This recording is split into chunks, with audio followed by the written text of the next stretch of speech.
be without the Indian community here, but this is the nature of the pandemic. And this is being live telecast, so I will read the President's address in English because of the composition of our community here. And to all of you here and to all those who are watching us, the Indian community, the Indian diaspora, and the Friends of India, wish you all a happy Republic Day. It's a great day in the life of our nation. So let me now read to you the address of the Honorable President of India, delivered on the eve of the 72nd Republic Day. Dear fellow citizens, Namaskar. Greetings to all of you on the eve of the 72nd Republic Day of the world's largest and most vibrant democracy. In this land of ours, enriched by diversity with many festivals, our national festivals are celebrated by everyone with great patriotic fervor. We celebrate the National Festival of the Republic Day with enthusiasm and express our respect for the national flag and our faith in the Constitution. This day has come to mean a lot to all Indians living within the country and abroad. 71 years ago, on this very day, we, the people of India, adopted, enacted, and gave to ourselves a unique constitution. For all of us then, this is the day to also pause and ponder over the core values that the Constitution propounds. These values, justice, liberty, equality, and fraternity, outlined in the preamble of our Constitution, are sacred to all of us. Its abiding adherence is meant not only for those who are mandated to govern, but for the people at large. It is not without reason that the wise men and women who framed the Constitution chose to place these 4 terms at the very beginning of the Constitution to build the foundation on which the edifice of our democracy rests. In fact, these were the values that guided our freedom struggle. A galaxy of great leaders and thinkers like Bal Gangadhar Tilak, Lala Lajpat Rai, Mahatma Gandhi, and Subhash Chandra Bose inspired our freedom struggle. They had diverse dreams of a magnificent future of the motherland, but common to their aspirations were these values: justice, liberty, equality, and fraternity. I would like that we go back further into history and inquire why precisely these values guided our nation builders. And the answer is obvious. This land and its inhabitants have cherished these ideals from the time immemorial. Justice, liberty, equality, and fraternity are perennial principles of our philosophy of life. They come to us from the dawn of this civilization through an unbroken chain. It is, of course, the task of every generation to seek out the meanings of these values from its times. As the freedom fighters did in their day, so should we in our time. These key principles should light our path to development. Dear fellow citizens, every Indian salutes our farmers who have made our vast and populous country self-reliant in the COVID-19 pandemic. Our farmers sustained the agricultural production. A grateful nation is fully committed to the welfare of our farmers. Just as our hard-working farmers ensure food security for the country, the brave soldiers of the armed forces ensure security of our national boundaries amid several conditions. From the freezing cold at Siachen and Galwan Valley in Ladakh with temperatures as low as -50 to 60 degrees Celsius, to the scorching heat in Jaisalmer with temperatures as high as 50 degrees Celsius, on land, in the skies, and at the vast coastal areas, our warriors are vigilant every moment. Every citizen feels proud about the bravery, patriotism, and the spirit of sacrifice among our soldiers.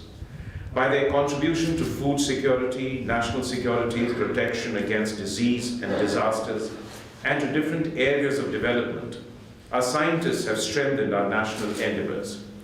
From space to the farms, from educational institutions to hospitals, the community of scientists has enriched our life and work.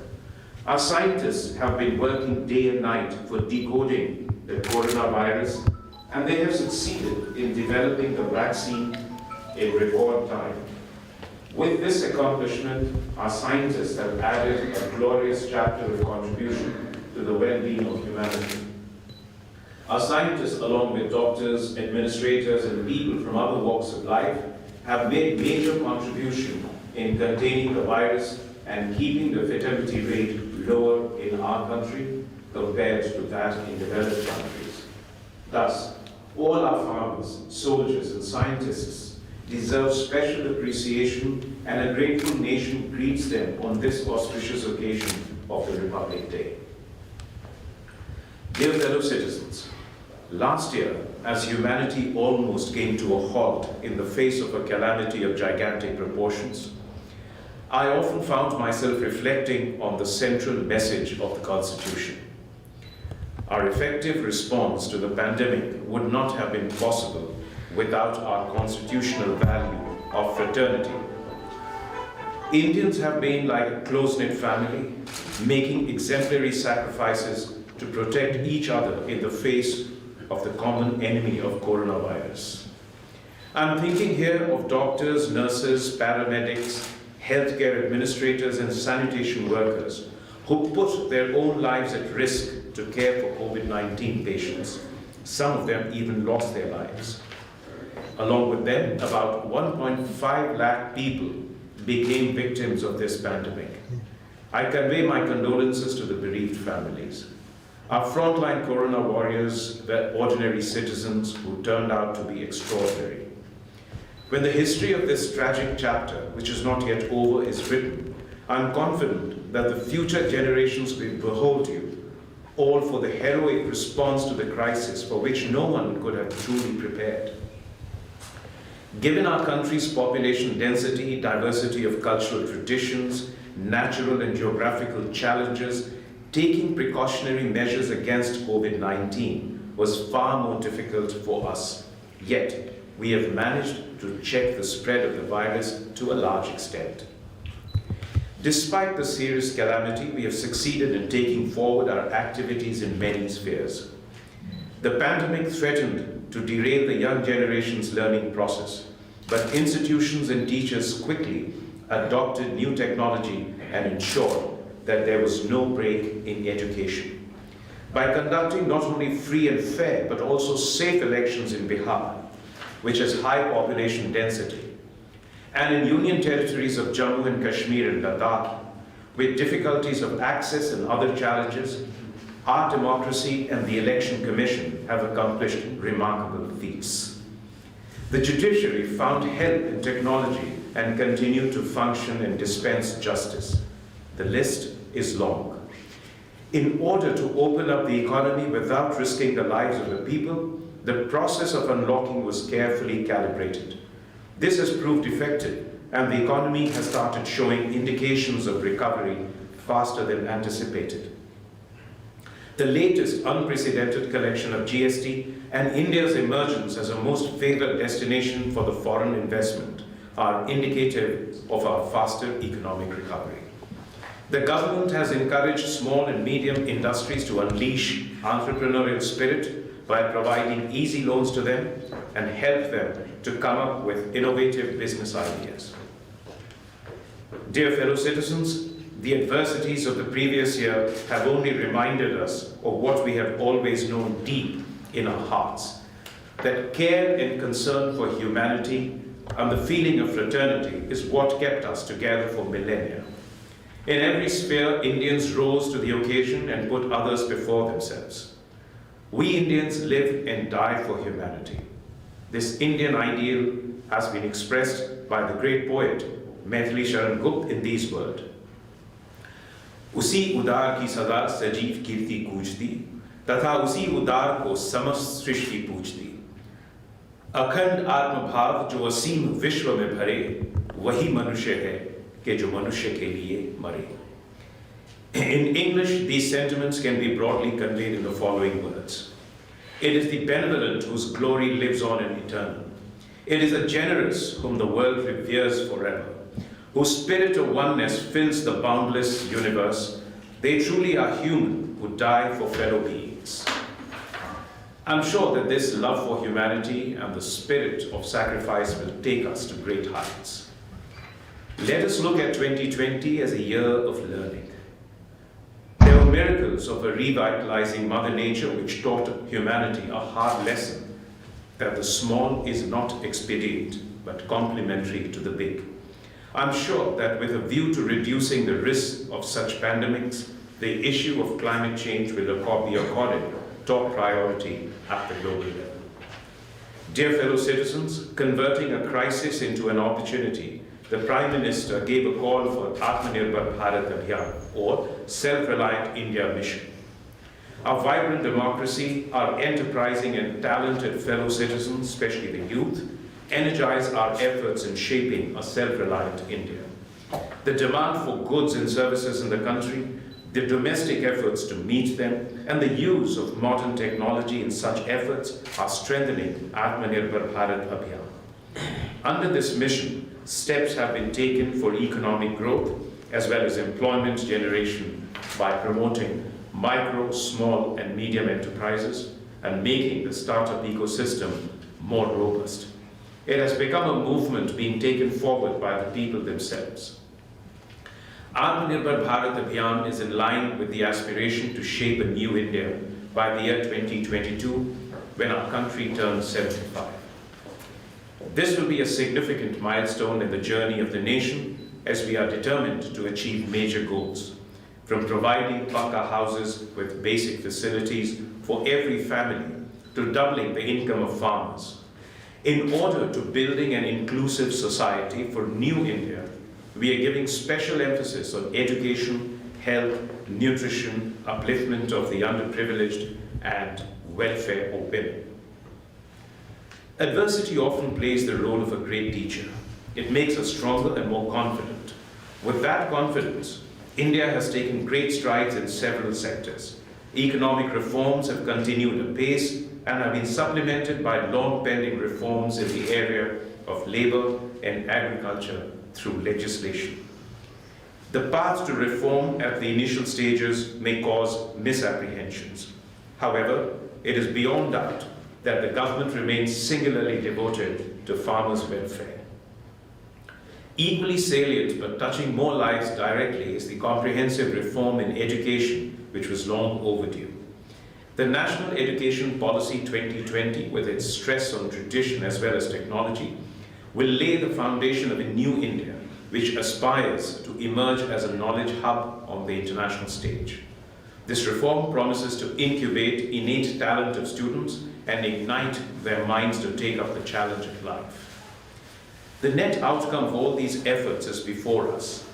After about a year of this unforeseen ordeal, India today stands not despondent but confident. The slowdown has turned out to be transitory as the economy has regained its dynamism. A self-reliant India has manufactured its own vaccine for COVID-19 and is now undertaking a mass vaccination drive, which will be the largest exercise of its kind in history. The administration and health services are working with full readiness to make this exercise a success. I urge upon the countrymen to utilize this lifeline and get vaccinated as per guidelines. Your help opens the way for your advancement. Today, India is being rightly called pharmacy of the world as we are supplying medicines and other healthcare items to several countries to alleviate people's suffering and contain the pandemic across the globe. Now, we also provide vaccines to other countries. Dear fellow citizens, the past year was a time of adversity, and it came from many fronts. We faced an expansionist move on our borders, but our valiant soldiers foiled it. To achieve this objective, 20 of them had to lay down their lives. The nation shall remain grateful to those brave soldiers. Though we reiterate our commitment to peace, our defense forces, Army, Air Force, and Navy are adequately mobilized in a well-coordinated move to thwart any attempt to undermine our security. Our national interest will be protected at all costs. We have also ensured a widespread understanding in the international community of India's firm and principled stand. India is moving forward and taking its rightful place in the world. During the recent years, its arc of influence has been expanding and encompassing the larger part of the world. The manner in which India got overwhelming support of the international community for its entry as a non-permanent member in the Security Council this year is indicative of that influence. The quality of our engagement with leaders across the world has enhanced manyfold. India, with its vibrant democracy, has rightfully earned its respect as a responsible and trustworthy nation. We would do well to keep reminding ourselves of our constitutional mantras. I have said this before, but I will repeat that we should make it a part of our daily routine to meditate upon the life and thought of our father of the nation. We must make all efforts to wipe tears from every eye. Equality is the watchword for the great project of our republic. Social equality warrants dignity for each one of us. Villages, women, weaker sections of our society, namely scheduled castes and scheduled tribes, Divyangjan and the elderly people.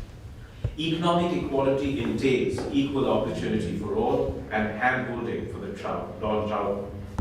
Acts of helping fellow human beings expands our capacity for empathy.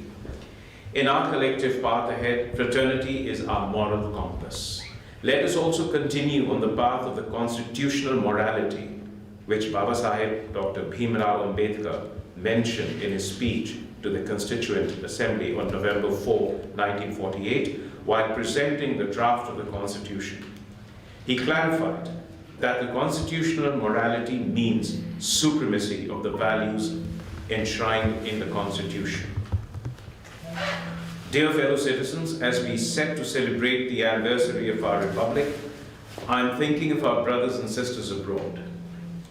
Our diaspora is our pride. Indians abroad have succeeded in different walks of life, some rising to high levels of political leadership, some rising to high levels in science, arts, academic, civil society, and business, each bringing laurels to their new homeland and also to India. Republic Day greetings to you from the land of your ancestors. My greetings to the members of the armed forces, paramilitary forces, and the police, who usually celebrate festivals staying away from their families. My special greetings to all those Jawans. I once again congratulate you all for the Republic Day. Thank you. Jai Hind.